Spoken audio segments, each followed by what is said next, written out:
Well, you're number one for hip hop and R&B, 94.1 The Beat. It's officially Black History Month, and now whether you realize it or not, Black history is made every day. So this year, we want to not just remember the past, we want to acknowledge the present as well. And right now, I got a legend to the city of Savannah on, man. You can't even spell Savannah without his name. A true son to the city, Mayor Van Johnson. How you doing, sir?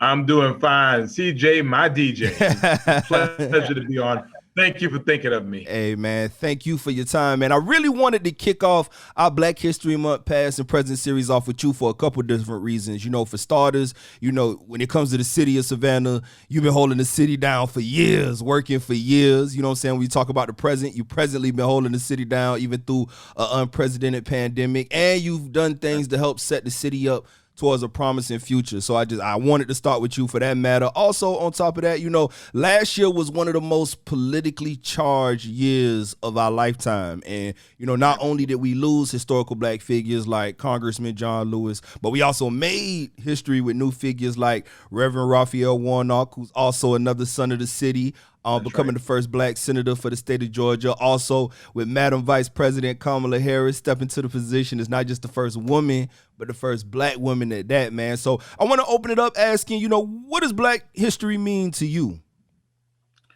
Well, Black history to me is American history. It's a history that exists before America.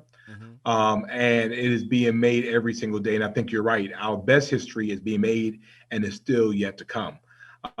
We can't take African American history or Black history out of American history because it's woven. And I think that what people need to recognize, and I think every day, is that I'm here, but I'm not here because of me.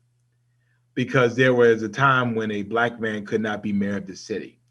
So therefore, I'm standing on the shoulders of those people, both Black and white, who saw that there was a need for our city to be more inclusive, more intentionally diverse. And so I can't speak about me serving as the 67th without talking about Mayor Floyd Adams, or without talking about Mayor Otis Johnson, or without talking about Mayor Edna Jackson, because I stand on those shoulders. And I think that, you know, one day we will get to the point where we recognize that the things that we have now, the things we enjoy now, we didn't get them because of us.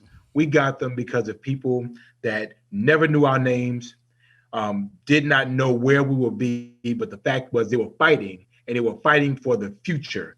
And we were the recipients and beneficiaries of their fight. Definitely, definitely. When we talk about the past, who are some Black history figures that have always stood out to you personally? Oh, wow. Well, I mean, and there's a bunch of them. You can't say Black history without talking about G. Carter Woodson, who was the architect, you will, of Black history. You can go through and talk about W.E.B. Du Bois and Frederick Douglass that had varying views on the African American experience. You can move through and talk about people like Mary Bethune, who taught us the importance of education. People like George Washington Carver. Sojourner Truth, Harriet Tubman. I mean, the list goes on and on and on. Even today that we celebrate the highest African-American woman, highest woman ever in our federal government. I mean, there were so many women of all colors. I remember in 1972, and I was a child, Shirley Chisholm ran to be president of the United States. And Jesse Jackson did it, I think, in 1984 and 1988, and Al Sharpton ran. So the fact is that there are so many people who are in their own ways, and then there are so many people whose names we don't call, even locally here at W.W. Law.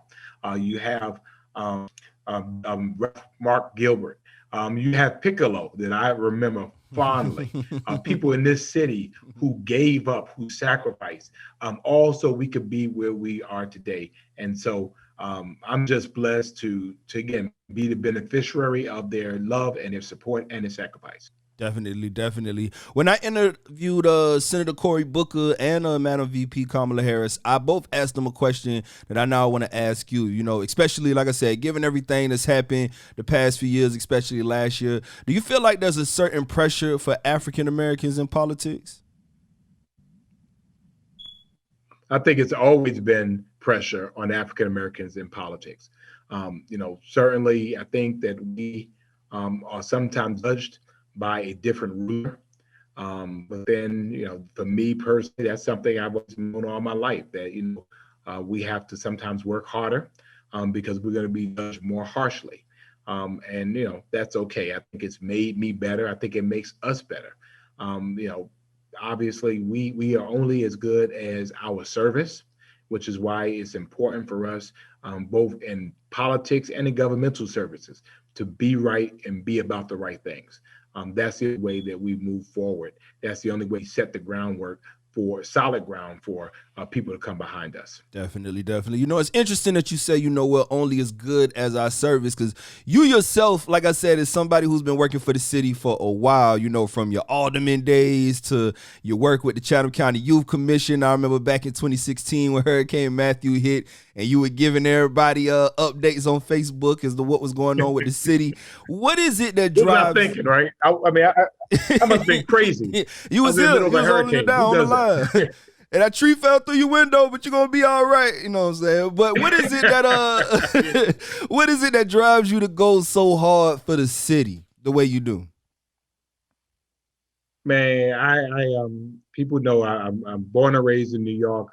I chose Savannah as my home, and I just go hard in the paint for my city. For people who don't like Savannah, they can go somewhere else. I think, if I wanted to be in Atlanta, I would live in Atlanta. If I wanted to live in Charlotte, I would live in Charlotte. If I wanted to live in Miami, I would live in Miami. If I wanted to live in New York, I could live in New York. But I chose Savannah. And I chose Savannah because Savannah remains pregnant with possibilities. Savannah still is on our upward trend. We're not saturated yet. This is a place where dreams still can come true. People can come and help design their own destinies. We are a historic city still. We're the first city in Georgia. We're the mother city of Georgia. And yet history is still being made here every single day.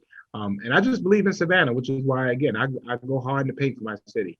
And I know you do too. I mean, fact is, again, people calling your name all over the country. The fact is that there's something about Savannah that just makes us and draws us and makes us want people to love it and care about it as much as we do. And again, I still think the best history in Savannah is still yet to come. I agree. The best history in Savannah is at Gadsden Elementary School and at Garrison Elementary School and at Hubert Middle School and at Beach High School and at Savannah High. The best history in Savannah is still yet to come. And I'm excited about what that looks like. Definitely, definitely. Which kind of brings me to my next question. We talked about the past, we talked about the present, and like I said, Savannah has been shaping up for a very promising future. Can you talk about some of the things happening or coming to the city? Well, I think there's a couple of things. I mean, we have suffered with persistent poverty for over 30 years. Now, people will say that, but in other areas, there are places where people can't go because it's literally been gentrified. So Savannah is still at the point at which people can live. We have too many poor people in our city. And for us, that is a challenge, not only of the city of Savannah, but it's a challenge for everybody. It's a challenge for our educational community. It's a challenge for parents, because we recognize that the more education people have, the more jobs, training, and skills they have, the better people do. So we have a responsibility to make sure people are able to do better so that they can earn more. The other thing I think we have to do is we have to find ways for our brothers to stop killing each other. I mean, we can't blame white folks for that.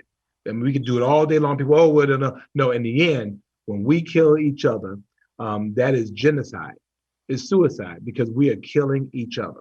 And the fact of the matter is, for us, you have beef, and we find that our beef is over drugs, money, and women. And so the fact is that, brothers can disagree. They can violently disagree, vehemently disagree, but they don't have to, become violently disagreeable. And as we know, that ends up with a gun. And that's something that we do. We have to learn, man, walk away, man. If you need money, then you can find other ways to get money. If there are other women out there, and you shouldn't be dealing with drugs in the first place. And so hopefully, as we get better at serving those problems, I think that's going to be important. We're working on an affordable housing plan to make sure that housing remains affordable for Savannahans. I think that's something that's really important. We've already worked with our police department, and we're working with them to improve our police relationship with our city. Um, our task force is called CARES, Citizens Accountability and Response to Emergency Services. We have 12 recommendations already. The police have um, accepted 10 of those. And one of them, Chief, is that, we're not doing any type of chokeholds at all.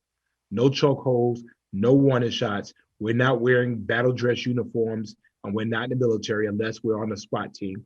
So this was, again, ways of us communicating with our public. We're finding ways to demilitarize our police and really work with people with the issues that they're having, which is why we have a behavioral health unit. We're working hard to bring Savannah Impact back, which works with people coming out of jails and prisons. We need you to have a job. We need you to reconnect with your families. We need ways for you to be able to have a place to live and for you to work your way back to where we know that you can be. So our future is looking bright, even in the midst of a pandemic. And in a way, the pandemic has slowed us down enough so that we can plan. People are now learning new skills they did not learn before. I think in a way, the pandemic made us all rethink things and really for all of us to find new ways and new creative ways of doing things. Out of crisis comes opportunity. And I think a lot of people in Savannah have found that out during this time.